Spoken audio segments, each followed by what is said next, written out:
Hello everyone. I'm the storyteller, and I'm here to help you unwind today. I know many of you are using this video to fall asleep, so before we dive into tonight's story, make sure to like the video and subscribe to the channel. Also, I'd love to know, where are you from and what time are you watching this? Let me know in the comments below. Now, settle into your bed, close your eyes, and let's begin. Tonight, we journey to a quiet little village nestled between dark, towering forests.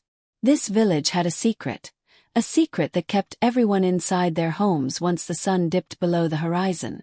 No one spoke of it openly, but the signs were everywhere. Doors had thick wooden bars. Windows were lined with iron grates. The villagers lived their lives during the day, but when night fell, silence gripped the air like a heavy shroud. In the heart of this village was a house that everyone avoided. It sat at the end of a crooked lane, its walls blackened as though burned in a fire long ago.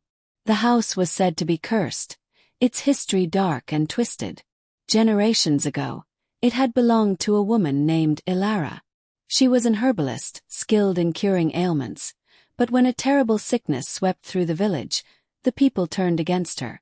They accused her of witchcraft, and one stormy night, they dragged her from her home and into the forest. What happened in the forest was never spoken of, but Ilara never returned. Soon after, strange things began to happen.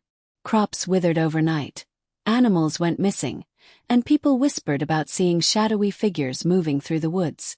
The village elders declared that the house was cursed by Ilara's wrath, and it was abandoned ever since. But that was years ago. Now, the house was nothing more than a crumbling relic of the past. Or so it seemed.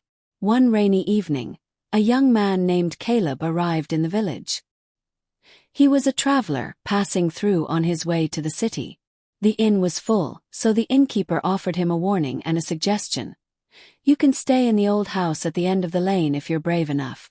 But mark my words, it's not a place for the faint of heart. Caleb, weary and unwilling to sleep in the rain, laughed off the warnings. It's just a house, he said. Walls and a roof, that's all I need. The villagers exchanged uneasy glances as Caleb set off down the lane. The rain fell heavier, and the wind howled through the trees as he approached the house. Lightning illuminated its shadowy frame, and for a moment, Caleb thought he saw a figure standing in one of the upstairs windows. But when he blinked, it was gone. Inside, the house smelled of damp wood and mildew. Dust coated every surface, and cobwebs hung like curtains in the corners. Caleb lit a small lantern and placed it on the table in the center of the room. He shrugged off his wet coat and made himself as comfortable as he could. The storm outside raged on, and the sound of thunder echoed through the empty halls. As the hours passed, Caleb began to feel uneasy. The shadows cast by the lantern seemed to move, stretching and twisting along the walls. He told himself it was just his imagination, but the feeling of being watched grew stronger with each passing moment. And then he heard it, a faint whisper, so soft he almost thought it was the wind. But it wasn't. "Leave," the voice said. It was barely audible, but it was enough to make Caleb freeze. He stood, heart pounding, and scanned the room. No one was there. "It's just the wind," he muttered, trying to convince himself. But deep down he knew better. The whisper came again, louder this time. "Leave." Caleb's lantern flickered, and the room was plunged into darkness. Panic surged through him as he fumbled to relight it. When the flame finally returned, he gasped. Written on the wall in what looked like dripping ink were the words, "Get out." He backed away, his breath coming in short gasps, and stumbled into the next room. The floorboards creaked beneath his feet, and the air grew colder with every step. In the corner of the room stood an old mirror, its surface cracked and cloudy. Caleb's reflection stared back at him, but there was something wrong. The reflection didn't move when he did. Instead, it smiled. Caleb's blood ran cold as the smile on the reflection widened unnaturally, stretching across its face. Then it raised a hand Caleb wasn't moving, and pointed directly at him. Before he could react, the glass of the mirror shattered, and shards flew across the room, narrowly missing him. A low, guttural sound echoed through the house, a mix between a growl and a laugh. Caleb stumbled back into the hallway, his mind racing. He had to get out. The door. He needed to get back to the door. As he turned, he felt the temperature drop even further, and a shadow fell over him. He dared to glance back and saw something emerging from the broken mirror. A figure, dark and featureless, stepped into the room, its movements slow and deliberate. Its presence was suffocating, and Caleb's legs felt like lead as he forced himself to run. The hallway seemed longer than before, stretching endlessly. The walls warped and twisted as if the house itself was alive, trying to trap him. Caleb's breath came in ragged gasps as he pushed forward, his lantern flickering with every step. The whispers were louder now, coming from all around him. "You shouldn't have come. This is her domain. You can't escape." Finally, the front door came into view. Caleb threw himself against it, clawing at the lock. The whispers rose to a deafening crescendo, and he could feel the shadow closing in behind him. With one final burst of strength, he wrenched the door open and stumbled out into the rain-soaked night. The whispers stopped instantly. The air outside was calm, the storm had passed, and the village lay silent. Caleb turned back to look at the house, but it was gone. The end of the lane was empty, as if the house had never been there. He stood there, drenched and trembling, trying to make sense of what had just happened. The villagers watched from their windows, their faces pale but unsurprised. Caleb didn't stay to ask questions. He left the village that night, vowing never to speak of what he had seen. But the memory stayed with him, haunting his dreams.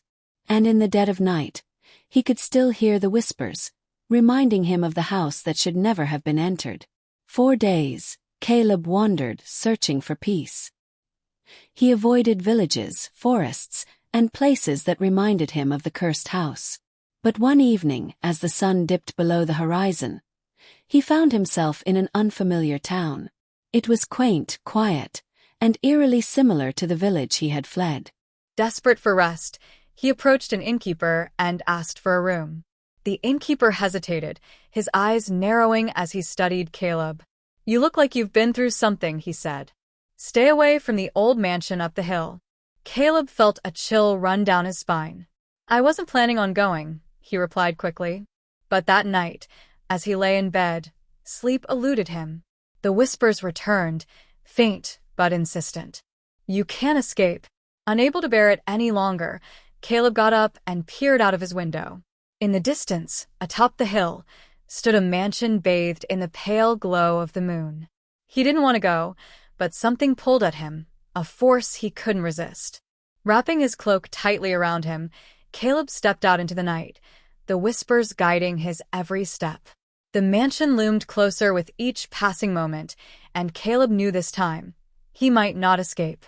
The gates to the mansion creaked as he pushed them open. The garden was overgrown, the once beautiful statues cracked and weathered by time. The air smelled faintly of decay, and the wind carried the faint sound of sobbing. Caleb hesitated, but his legs carried him forward as if possessed by an unseen force. The mansion door opened with a groan. The grand foyer was vast, illuminated by a massive chandelier whose candles flickered weakly. Dust-covered furniture lined the walls, and portraits of stern-faced individuals seemed to watch him with accusing eyes. As Caleb took a cautious step forward, the door slammed shut behind him, the sound echoing through the empty halls. He turned to find that the door had vanished, replaced by an unbroken wall. Panic began to set in, but the whispers were back, louder and clearer than ever. "You are where you belong," they said in unison. "She's been waiting for you." Caleb turned slowly, his lantern flickering. The grand staircase loomed before him, its steps disappearing into darkness. He didn't want to go up, but the pull was undeniable. With each step, the air grew heavier, and the whispers morphed into faint cries. The house was alive with sound, footsteps echoing on distant floors, doors creaking open and slamming shut, and the faint hum of a woman singing a mournful tune. At the top of the stairs, Caleb faced a long corridor lined with doors. The singing grew louder, drawing him toward a room at the far end. His hand trembled as he reached for the doorknob, but the door opened on its own. Inside was a dimly lit chamber filled with bookshelves and an ancient desk. Seated behind it was a figure cloaked in shadows. "You've come at last," the figure said, her voice smooth and cold. "Do you know why?" Caleb shook his head, his voice caught in his throat. The figure stood, her face still hidden by the darkness. "You carry something of hers," she said. "Something she's been waiting for." Caleb reached into his pocket without thinking and pulled out a small locket he didn't remember having. It was old and tarnished, the chain broken. As he held it up, the figure stepped into the light, revealing the pale, sorrowful face of Alara. "You brought me back," she whispered, her eyes locking onto Caleb's. "But the price must be paid." Caleb stumbled backward, the locket slipping from his trembling fingers. "What price?" he managed to stammer, his voice barely a whisper. Alara's eyes glowed faintly as she stepped closer, her movements fluid and otherworldly.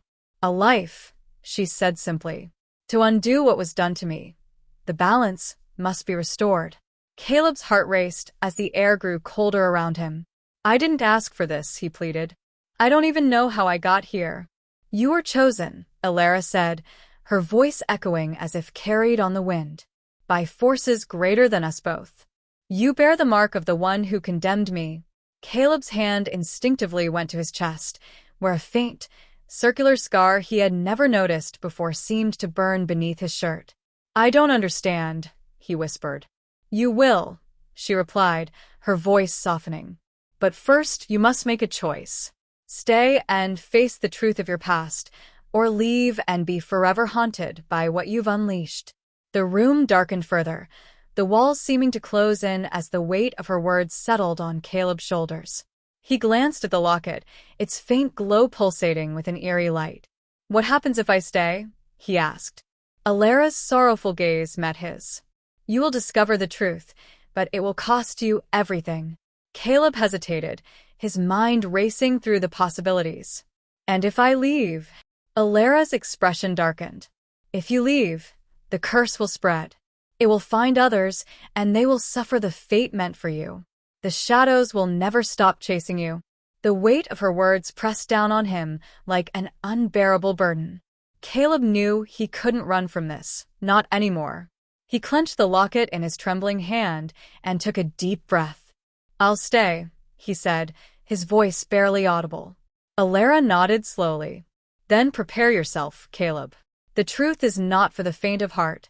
The walls of the room shifted and blurred, and the air grew colder still. Shadows gathered around them, whispering in voices too faint to understand. Suddenly, the room seemed to dissolve, and Caleb found himself standing in a different place entirely, a dark forest under a blood-red sky. The trees twisted unnaturally, their branches reaching like claws. The ground beneath him felt soft, almost alive, as if it pulsed with every step he took. In the distance, a faint light flickered, a fire burning in the heart of the forest. Alara appeared beside him, her form now more ethereal than human. "Follow the path," she said, her voice echoing. "The answers you seek lie ahead. But beware, Caleb. The truth has its own price." With a pounding heart, Caleb stepped forward into the darkness, the whispers growing louder with each step. The forest seemed to close in around him, the air thick with a sense of foreboding. The firelight ahead called to him, its glow both comforting and terrifying. As Caleb approached the fire, he saw figures gathered around it, silent, motionless shadows that seemed neither fully alive nor entirely dead. Their heads turned in unison toward him, their hollow eyes glowing faintly in the dim light. One figure stepped forward, cloaked in tattered robes that shifted as if caught in an unseen wind.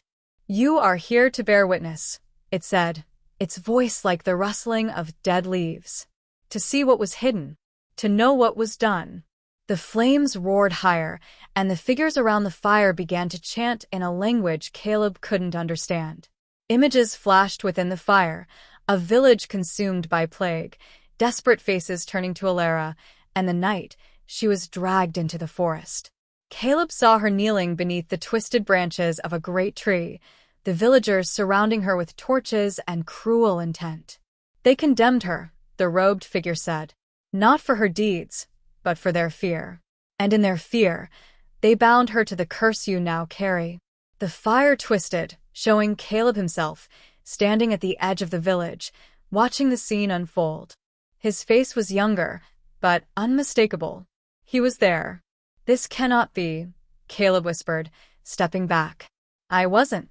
I couldn't have been. The mark does not lie, the figure said, pointing to Caleb's chest. You were one of them. A witness. A participant. Alara's voice echoed around him. And now, Caleb, the time has come to face what you were and what you will become. The flames shifted, revealing an image of Caleb standing before the great tree, his younger self holding a torch. His expression was one of fear, but also determination. Alara was bound at the base of the tree, her eyes wide with sorrow as she pleaded silently. Caleb dropped the torch onto the pile of branches at her feet, igniting a fire that consumed her. The realization struck Caleb like a physical blow, and he fell to his knees. No, he whispered. I didn't. I couldn't. The robed figure stepped closer, its hollow eyes staring down at him. You chose fear over truth, Caleb. And in doing so, you condemned her and yourself. Alara's form appeared beside him, her gaze no longer sorrowful but filled with a quiet, otherworldly strength. Now you understand, she said. The curse binds us both. But there is still a chance to end it. How? Caleb asked, his voice trembling. How can I fix this? Alara extended her hand toward him, the locket glowing faintly in her palm. Take it, she said. Accept the burden of your actions and face the consequences. Only then can the curse be broken. Caleb hesitated, his hand hovering over the locket. The whispers grew louder, echoing all around him. Choose wisely, the robed figure intoned. The fate of more than yourself depends on it. Caleb closed his eyes and took the locket from Alara's hand. The moment his fingers touched it, a searing pain shot through his chest, and he fell to the ground, gasping. The whispers grew deafening, then stopped abruptly, replaced by a profound silence. When Caleb opened his eyes, he was no longer in the forest. He stood in a sunlit meadow, the great tree in the distance, no longer twisted but full of vibrant green leaves. Alara stood beside him, her form solid, her face free of sorrow. You did it, she said softly. You accepted the truth. Caleb looked at her, confused. But what happens now? Alara's gaze turned distant. The curse is broken, but the past cannot be undone. You must live with what you have learned. And I can finally rest. As she spoke, her form began to fade, the locket in Caleb's hand glowing brightly before disintegrating into dust. Alara's voice lingered on the wind. Remember, Caleb. Fear must never guide your choices again. Caleb stood in the meadow for a long time, the weight of his past and his actions heavy upon him. But as the sun rose higher in the sky, a sense of peace began to wash over him. He turned and walked away from the tree, the whispers finally silenced. The end. The Watcher's trial. The night was darker than usual, and the old mansion on the hill stood shrouded in silence. No one dared to go near it, not since the disappearance of Mr. Arthur, the town's historian. People whispered tales of strange lights flickering in the windows and eerie sounds echoing in the night. Some said the mansion was cursed, while others believed it was haunted by restless spirits. Clara and her friends, Tom and Rachel, had heard these stories all their lives. But tonight, something about the mansion called to them. Maybe it was the thrill of adventure, or maybe it was Tom's constant dare that pushed them to explore the abandoned place. They armed themselves with flashlights and stepped into the chilling wind that led up the hill. The door creaked open with an ominous groan. The air inside was damp and heavy, carrying the scent of decay. Dust floated in the beams of their flashlights, and the floorboards groaned beneath their feet. They moved cautiously, their hearts pounding as they ventured deeper into the mansion. Look at this, Rachel whispered, pointing to a large, ornate mirror covered in dust. As Tom wiped the surface with his sleeve, their reflections seemed to linger a second longer than they should have. Clara felt a chill run down her spine. "Let's keep moving," she said, her voice trembling. The group found themselves in a vast library filled with books that seemed untouched for decades. Tom picked one up and blew off the dust. The title read, "The Secrets Within." He opened it to find strange symbols and a map leading to a room marked with a red X. "Should we follow it?" Rachel asked nervously. Clara hesitated but nodded. "If this is where Arthur disappeared, we might find something." They followed the map, which led them through winding hallways and a spiral staircase that seemed endless. Finally, they reached a heavy wooden door with strange carvings etched into its surface. It looked ancient, almost alive. "Ready," Tom whispered. Without waiting for a response, he pushed the door open. Inside was a dimly lit room with a single table in the center. On it lay an old journal and a strange, glowing orb. As Clara approached, the journal's pages began to flip on their own, stopping on a passage written in red ink. "Once you begin, you cannot turn back. The Watcher awakens." A loud thud echoed behind them. The door slammed shut. The room plunged into silence, the kind that pressed on their ears and made their breathing sound unnaturally loud. Clara stepped back from the table, her heart hammering against her ribs. Tom tried the door handle, but it wouldn't budge. "Locked," he muttered, his voice shaking. "We're trapped." Rachel's flashlight flickered, casting erratic shadows on the walls. The carvings on the wooden door seemed to writhe as if alive. "This place isn't right," she whispered, clutching Clara's arm. "We need to get out of here." Clara's gaze fell back on the glowing orb. It pulsed faintly, as if alive, drawing her in. Maybe it's a key," she said hesitantly. She reached out, but the moment her fingers brushed the surface of the orb, the entire room shuddered. The air grew cold, bitterly cold. A low, guttural growl echoed from the walls, and a dark shadow began to stretch across the floor. It was formless at first, but then it began to rise, taking shape.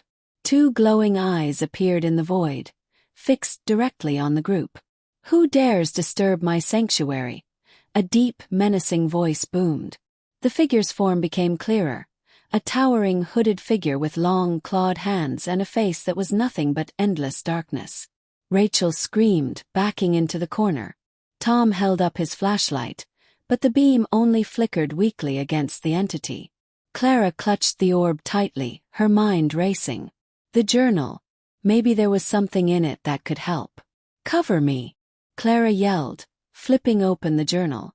Her hands trembled as she scanned the pages, her eyes falling on an incantation written in bold, jagged letters.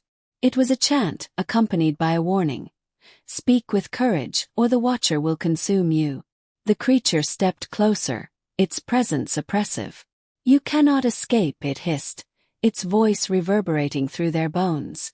Clara started to recite the incantation. Her voice was shaky at first, but as she repeated the words, they seemed to grow in power. The orb in her hands began to glow brighter, its light pushing back the shadow. The creature let out a furious roar, its form flickering like a dying flame. "You dare defy me," it bellowed. The room began to tremble violently. Books flew from shelves, the table splintered into pieces, and the air became thick with a deafening hum. "Keep going," Tom shouted, shielding Rachel with his arm as debris rained down around them. Clara's voice grew stronger, and with one final phrase, the orb erupted into blinding light. The shadow let out an ear-piercing scream before it collapsed inward, sucked into the orb like smoke into a bottle.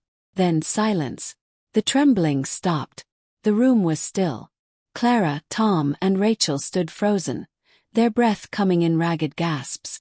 The orb, now dim and lifeless, crumbled into dust in Clara's hands.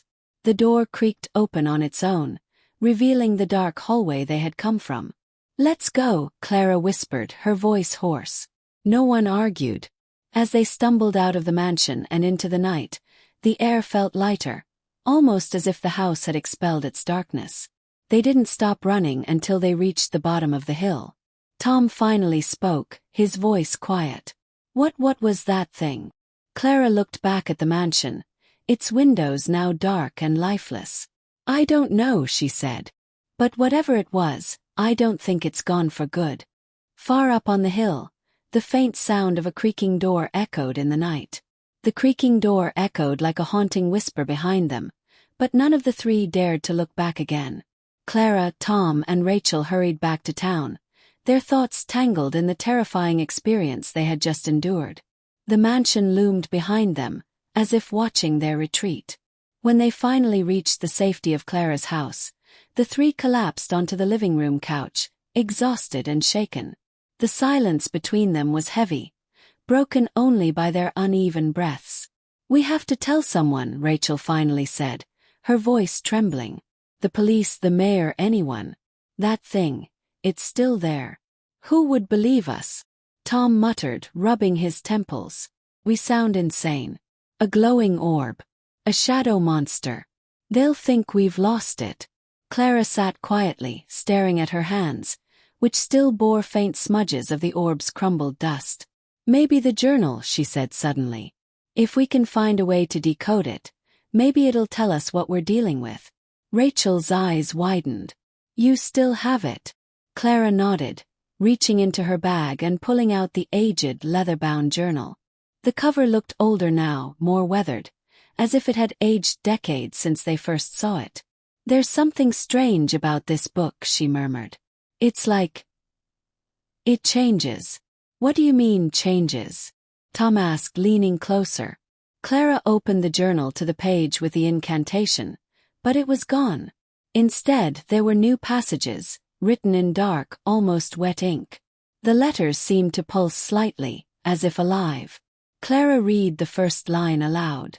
You have awakened the first watcher. The cycle begins anew. Rachel gasped, grabbing the book. What cycle? What does that mean? She asked, flipping frantically through the pages. The text was filled with ominous phrases.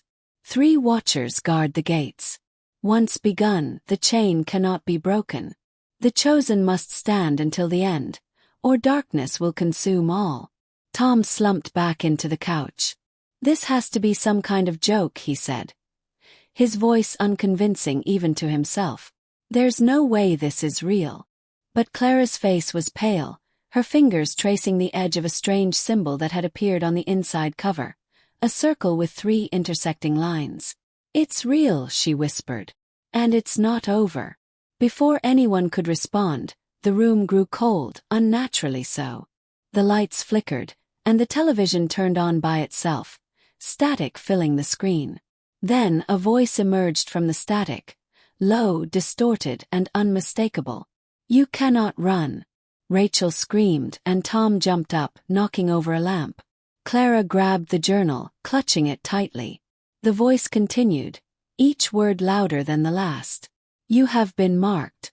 The watchers are coming. The television went black, and the lights in the house flickered off completely. Darkness engulfed them. A loud, resonant knock echoed from the front door.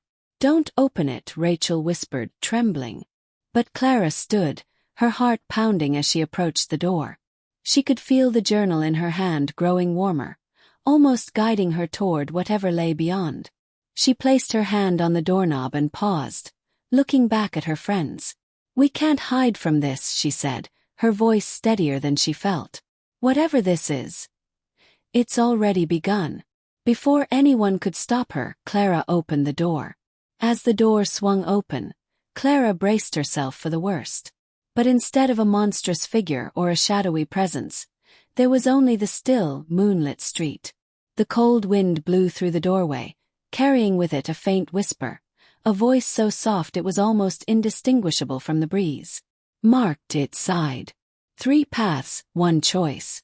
Clara glanced back at Tom and Rachel, who were frozen in place, their faces pale with fear. Slowly, she stepped onto the porch, the journal still clutched tightly in her hands. Her eyes scanned the empty street, but it felt like something was watching from every shadow, every corner. "What do you want?" she called into the night, her voice firm despite the trembling in her legs. The wind stilled. The world seemed to hold its breath. Then, from the darkness, 3 figures emerged, cloaked and hooded. Their faces were obscured, but their presence was suffocating. They moved with an unnatural stillness, their feet never seeming to touch the ground. Each carried an object, a lantern, a dagger, and a chain. The figure with the lantern stepped forward, its voice hollow and echoing as it spoke. "You have awakened the Watchers," it said. "Now you must choose." "Choose what?" Clara asked, her voice barely above a whisper. The second figure, holding the dagger, spoke next. "3 trials," it said. "1 for each Watcher. Pass them, and you may return to your lives. And if we don't—" Tom's voice cracked as he stepped hesitantly onto the porch behind Clara. The third figure, holding the chain, let out a low, menacing chuckle. "Then you will join the others who failed," it said. Its chains clinked ominously as it raised a hand, pointing to the hill where the mansion stood. Clara's breath hitched. For a brief moment, she saw shadowy figures in the mansion's windows, faces pale and eyes hollow, watching them with silent despair. "What are these trials?" Clara demanded, her grip on the journal tightening. The lantern-bearer raised its light, and the flame inside flickered to form strange, shifting images. The first trial was a dark forest, filled with twisting trees that seemed alive. The second was a vast, crumbling bridge suspended over an endless void. The third was a labyrinth of mirrors, where shadowy figures stalked the paths. "You must face them," the lantern-bearer said. "Each trial will test your strength, your resolve, and your bond." Clara glanced back at her friends. Rachel was shaking her head, tears streaming down her face. "We can't do this," she whispered. "We'll die." Tom swallowed hard, his jaw clenching. "We don't have a choice." Clara looked at the 3 figures again. "Why us?" she asked. "What did we do to deserve this?" The figure with the dagger tilted its head, almost as if smiling beneath its hood. "You sought what was hidden. You disturbed the balance. And now you must set it right." The wind picked up again, swirling around them. The figures began to fade, their forms dissolving into the night. But their voices lingered, echoing in Clara's mind. 3 trials, 3 Watchers, 1 chance. And then they were gone. The street was silent again, but the air was thick with dread. "What do we do now?" Tom asked, his voice unsteady. Clara opened the journal, flipping to the pages that had seemed blank before. Now they were filled with cryptic instructions and strange symbols. The first line stood out, written in bold, slanted letters. "The first trial awaits. The forest calls." Clara closed the journal, her jaw tightening. "We get ready," she said. "If this is what it takes to survive, then we face it. Together." Rachel wiped her eyes, nodding reluctantly. Tom placed a hand on Clara's shoulder. "We're with you," he said, though his voice carried the weight of fear. The 3 of them turned toward the edge of town, where the dark forest loomed, its twisted trees swaying as if alive. The night stretched endlessly before them, and the path ahead was uncertain. But there was no turning back now. With the journal as their guide and a fragile courage holding them together, they stepped into the darkness. The forest greeted them with an eerie stillness. The towering trees were gnarled and twisted, their branches forming an impenetrable canopy that blocked out the moonlight. The only light came from their flashlights, their weak beams barely piercing the oppressive darkness. Each step they took seemed louder than it should have, the crunch of leaves and twigs echoing unnaturally. The air was thick and damp, carrying an unidentifiable metallic scent. Clara held the journal tightly, flipping to the page marked with a crude drawing of the forest. "The trial begins here," she whispered, her voice barely audible over the growing tension. "It says we have to find a key. Without it, we can't leave." "A key," Rachel whispered back, her eyes darting nervously between the trees. "In this place. We'll never find it." Tom scanned the forest, his flashlight sweeping over the tangled roots and dense underbrush.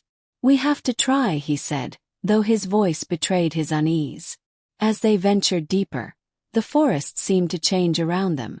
The trees shifted when they weren't looking, their shapes bending and twisting into grotesque forms.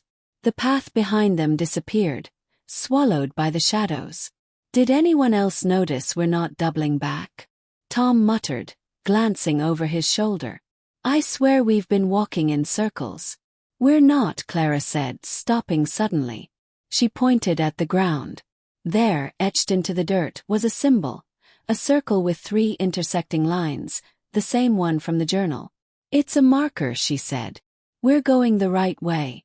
As they pressed on, the forest grew colder. Rachel hugged herself tightly, her breath visible in the frigid air. "I don't like this," she murmured. "It feels like we're being watched." Clara stopped walking, her flashlight sweeping across the trees. For a moment, she saw nothing but the warped trunks and hanging moss. Then, just at the edge of her light, something moved. "Did you see that?" she asked, her voice sharp. "What?" Tom turned his flashlight in the same direction, but there was nothing there. "Hey." "I don't know," Clara admitted, shaking her head. "It was like a shadow, but it moved." "Stop," Rachel whispered, her voice trembling. "Do you hear that?" They all fell silent, straining to listen. At first, there was nothing but the rustling of leaves. Then, faintly, came a sound, a low, guttural growl that seemed to come from everywhere at once. "Run," Clara said suddenly, her instincts screaming. "Run." The 3 of them bolted, their flashlights bouncing wildly as they stumbled through the dark. The growling grew louder, joined by the sound of heavy footsteps crashing through the underbrush. Whatever was chasing them was close. Too close. "Over here," Tom shouted, pointing to a clearing ahead. They burst into the open space, panting and terrified. In the center of the clearing stood a large, ancient tree with a hollow trunk. Something glinted inside the hollow. "The key!" Clara cried, rushing toward it. As she reached into the hollow, her fingers brushed against cold metal. She pulled out a rusted iron key, its surface engraved with strange symbols. But before she could celebrate, the growling erupted behind them. From the shadows of the forest, a monstrous creature emerged. It was impossibly tall, its body made of twisting roots and bark. Its eyes glowed a sickly green, and its gaping mouth dripped with black ichor. The creature let out a deafening roar, shaking the ground beneath them. "Use the key," Tom shouted, his voice barely audible over the creature's howling. Clara frantically flipped through the journal, searching for instructions. Her hands shook as she found the page. The key must be placed in the heart of the tree.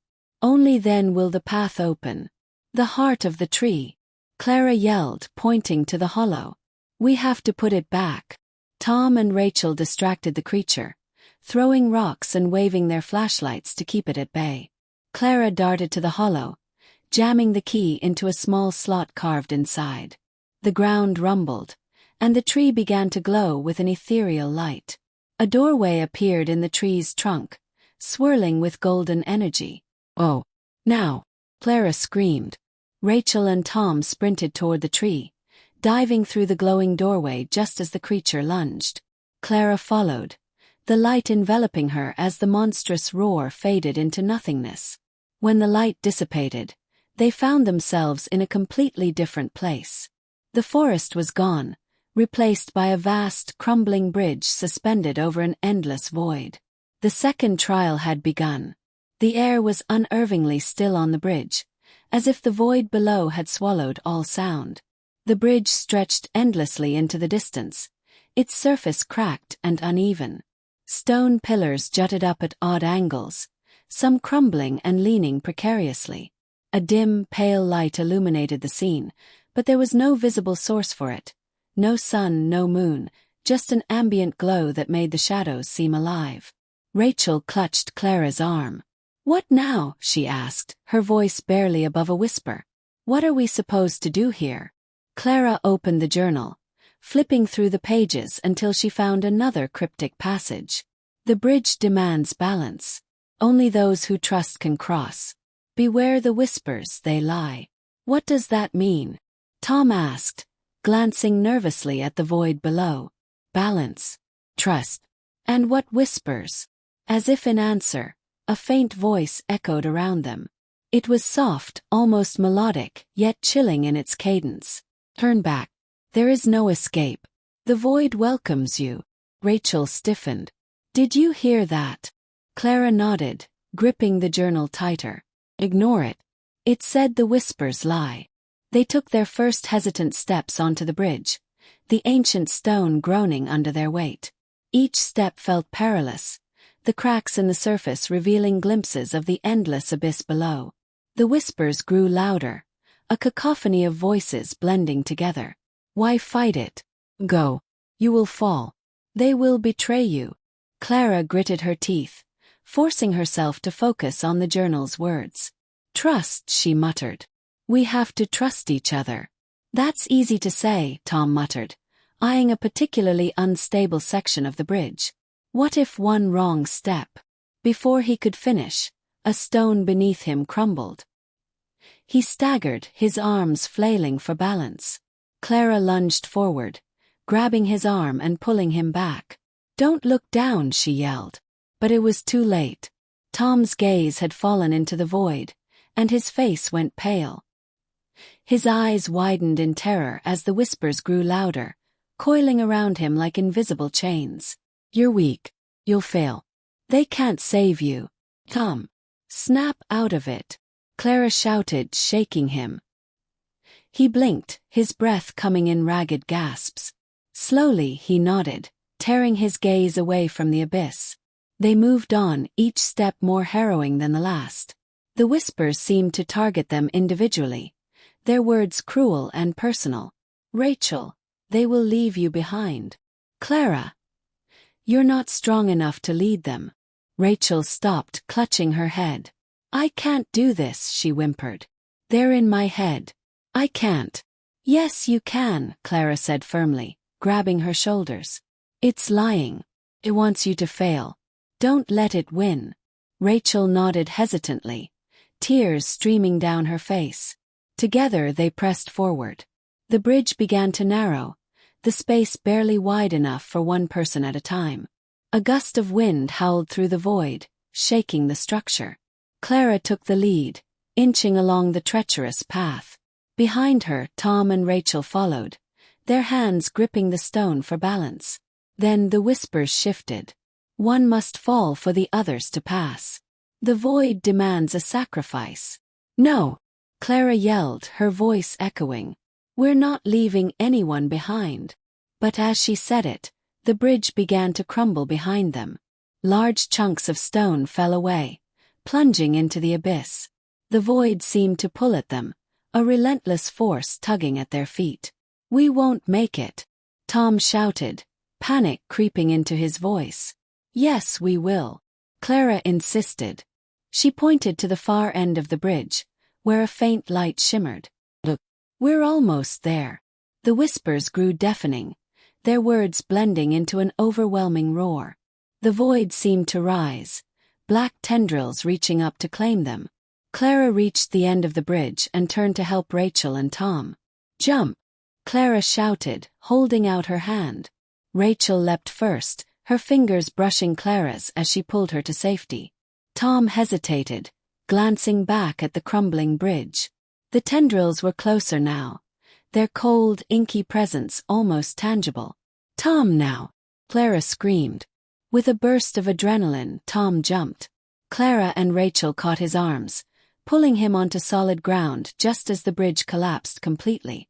They lay there for a moment, gasping for breath. The whispers faded, replaced by a chilling silence. As they stood, Clara noticed a new inscription glowing on the journal's page. The second watcher waits. The labyrinth calls. Before any of them could speak, the ground beneath their feet shifted. The faint light around them swirled, pulling them into a new reality. When the world stopped spinning, they found themselves in a narrow corridor of mirrors, stretching endlessly in all directions. Their reflections stared back at them, but something was wrong. The eyes of their reflections were dark and hollow, and the figures in the mirrors did not move in sync. The labyrinth, Clara whispered, her voice trembling. This is the third trial. And then, the reflections began to step out of the mirrors. The moment the reflections stepped out of the mirrors, the air seemed to thicken. They moved unnaturally, their joints bending at odd angles, their faces twisted in grotesque versions of Clara, Tom and Rachel. Their hollow eyes gleamed, filled with malice. Rachel stumbled back, her breath catching in her throat. What are they? Our reflections, Clara whispered, gripping the journal tightly. But they're not us. They're part of the trial. Tom raised his flashlight, aiming it at the nearest reflection. It hissed, recoiling as the beam hit its face, but it didn't stop advancing. Great. They don't like light, he muttered. But what do? We can't just stand here. Clara flipped through the journal, her hands shaking. On the next page, she found a passage written in bold, jagged script. In the labyrinth, only truth will guide you. Shadows lie. Only one path leads to freedom. She scanned the room. The corridors were endless, each lined with mirrors that reflected infinite versions of themselves. The reflections began to circle them, their movements jerky and predatory. We have to move, Clara said, her voice steady despite her fear. The journal says only truth will guide us. What does that even mean? Rachel asked, her voice rising in panic. How are we supposed to find the truth in this place? Before Clara could answer, one of the reflections lunged.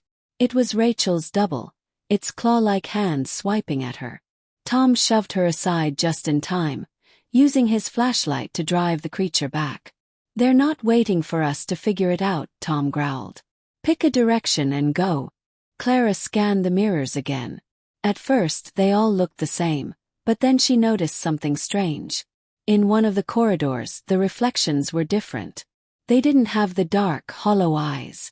Instead, they looked like ordinary reflections, calm, neutral, and perfectly synchronized with their movements. There, Clara pointed. That's the path. The group sprinted down the corridor, the hostile reflections screeching behind them. As they ran, the air grew colder, the mirrors around them distorting and warping. The shadows reached out from the walls, trying to pull them back. Keep going, Clara shouted, her legs burning as she pushed forward. The corridor seemed endless, but she knew they couldn't stop. The hostile reflections were gaining, their hisses and growls growing louder. They turned a corner and stumbled into a larger chamber. In the center stood a massive, ornate mirror, its surface shimmering like liquid silver. Inscribed around the frame were the same strange symbols they had seen before. The journal began to glow faintly in Clara's hands. She opened it, finding a new instruction. Face yourself. Only those who see the truth will pass. What does that mean? Rachel panted, her eyes darting nervously. The reflections were closing in, their distorted forms slithering through the mirrors. Clara stepped toward the large mirror, her heart pounding. I think we have to face our own reflection. The real one. It's the only way. Tom glanced at the encroaching reflections, then back at the mirror. What if it's a trick? It's not, Clara said firmly. We don't have a choice. One by one they approached the mirror. Clara went first, staring at her reflection. For a moment it looked normal. But then her reflection spoke, its voice clear and calm. Do you accept what you've done? Clara's breath hitched. Images flashed before her eyes. Moments of fear, regret, and guilt. Times she had doubted herself, times she had failed. The weight of it all pressed down on her, but she held her ground. Yes, she said quietly. I accept it. The mirror rippled like water, and her reflection smiled faintly before stepping aside, revealing a glowing doorway. It works, Clara called back. Come on. Rachel hesitated, but Clara urged her forward. Rachel stared into the mirror, her hands trembling. Her reflection stared back, unblinking. Do you trust them? It asked, its voice soft but probing. Rachel froze. Doubt flickered in her eyes, but she clenched her fists. Yes, she whispered. I do. The mirror rippled again, and Rachel's reflection stepped aside. She stumbled through the glowing doorway, tears streaming down her face. Tom was last. He approached the mirror, his jaw tight. His reflection gazed at him with piercing eyes. "Do you believe you are strong enough?" Tom hesitated, the words hitting him hard. He glanced at Clara and Rachel, then back at the reflection. "No," he admitted. "But I'll keep going anyway." The mirror shimmered, and the reflection stepped aside. Tom passed through, and the glowing doorway closed behind them. The three stood together in a new space, their breaths coming in shallow gasps. The hostile reflections were gone, the oppressive atmosphere lifted. They were in a vast, open field bathed in golden light. Clara looked down at the journal, which now displayed a single phrase. "The final watcher approaches. Prepare yourselves." The golden field stretched endlessly before them, its tall grass swaying gently in an invisible breeze. The light was warm, almost soothing, but the stillness felt unnatural. It was the kind of calm that preceded a storm. The three stood together, their eyes scanning the horizon for any sign of what might come next. "What is this place?" Rachel whispered, her voice breaking the fragile silence. Clara opened the journal again, but the pages were blank. She flipped through frantically, but every page showed nothing but faint impressions of the words that had once guided them. "It's not telling us anything," Clara said, her voice laced with frustration. "We're on our own this time." Tom looked around, his hand resting on the flashlight clipped to his belt. "Whatever the final watcher is, it's here somewhere," he muttered. "And I don't think it's going to play nice." As if in response, the ground trembled beneath their feet. The golden light dimmed, the sky above shifting to a deep, unnatural red. The field seemed to stretch and twist, the grass transforming into jagged black blades that hummed faintly. A low, rumbling growl echoed across the expanse, growing louder with each passing second.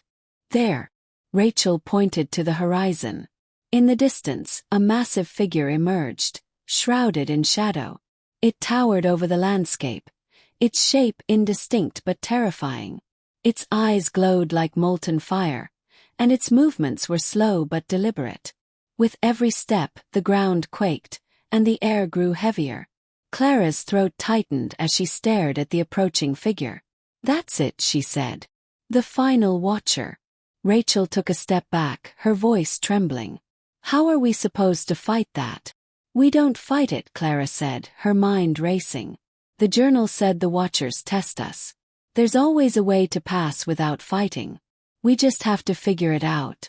The watcher stopped several yards away, its fiery eyes fixed on them. Its voice boomed, deep and resonant, shaking the very air around them. "You have reached the final trial. Your choices have brought you here. Now you must decide." "Decide what?" Tom shouted, gripping Clara's shoulder for support as another tremor rocked the ground. The watcher raised a massive, clawed hand. The space between them shimmered, and three glowing objects appeared, hovering in the air. One was a gleaming sword, its blade etched with intricate runes. The second was a golden key, its surface pulsing with light. The third was a simple, unmarked stone, dull and unremarkable.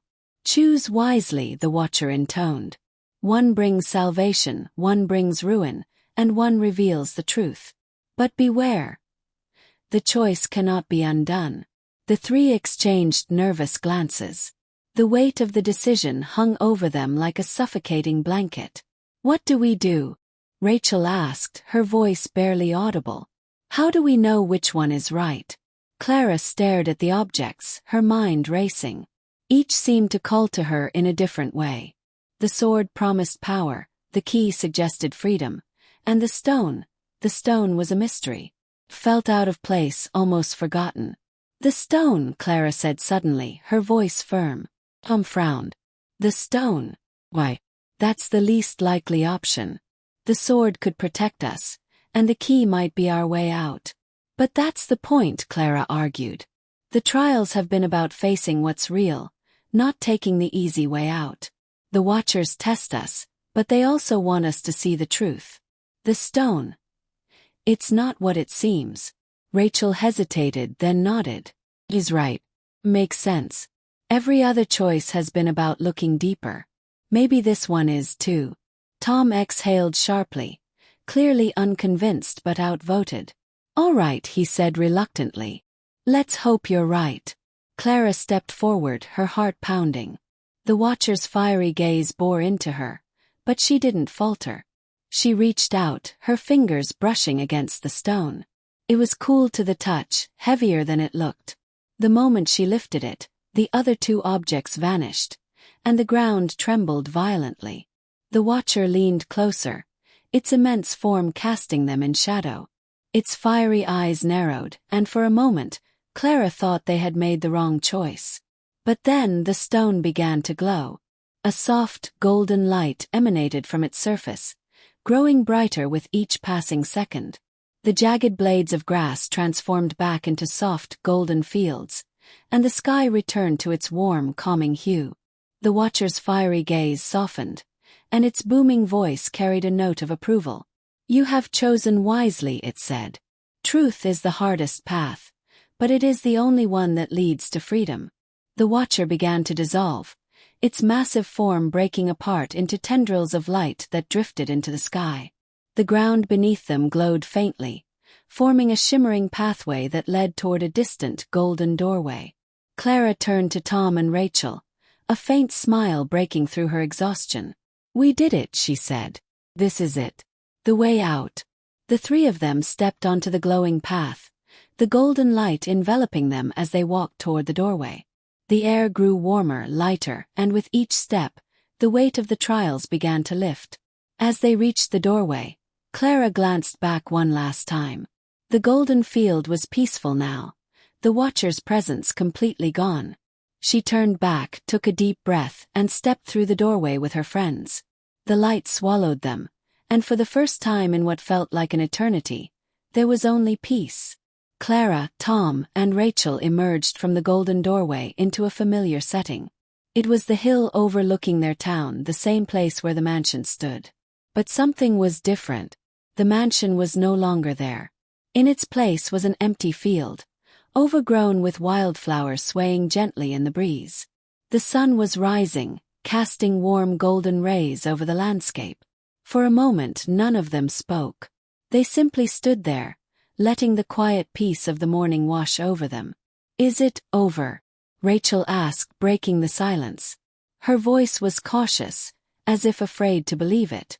Clara opened the journal, now feeling like an old companion in her hands.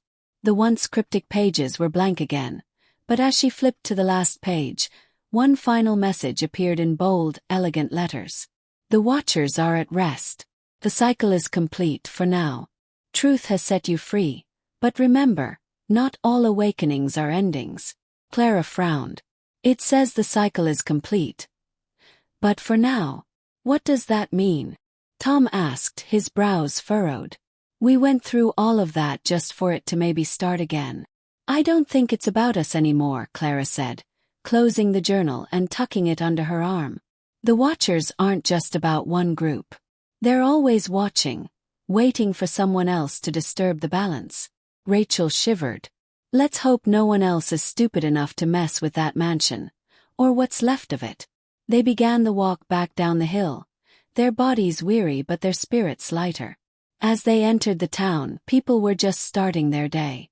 The three of them exchanged looks, silently agreeing not to share what had happened. Who would believe them anyway? Later that evening, the group gathered at Clara's house. The journal lay on the table between them, its plain cover giving no hint of the horrors it had contained. They debated what to do with it: burn it, bury it, or lock it away. In the end, Clara made the decision. We'll hide it, she said. Somewhere no one will think to look. If the watchers ever wake again, at least we'll know how to face them. Tom and Rachel nodded reluctantly. Together, they sealed the journal in a metal box and buried it in the woods, far from prying eyes. As the days turned into weeks, life began to return to normal. But the memories of their trials never truly faded. Late at night, when the wind howled through the trees or shadows moved just out of sight, They would remember the watcher's whispers and the feeling of the void pulling at their souls. Clara, however, felt a strange sense of closure. The trials had tested her in ways she never thought possible, but they had also shown her something deeper: the strength of trust, the value of truth, and the courage to face the unknown. One evening, as she sat by her window, a faint glimmer in the distance caught her eye. It was coming from the direction of the field where the mansion had once stood. For a moment, she thought she saw a shadowy figure standing there, watching. But when she blinked, it was gone. Clara smiled faintly, closing her eyes. "Not tonight," she whispered to herself. "Not tonight." And with that, the watchers faded from her thoughts, leaving her with the quiet peace she had fought so hard to earn.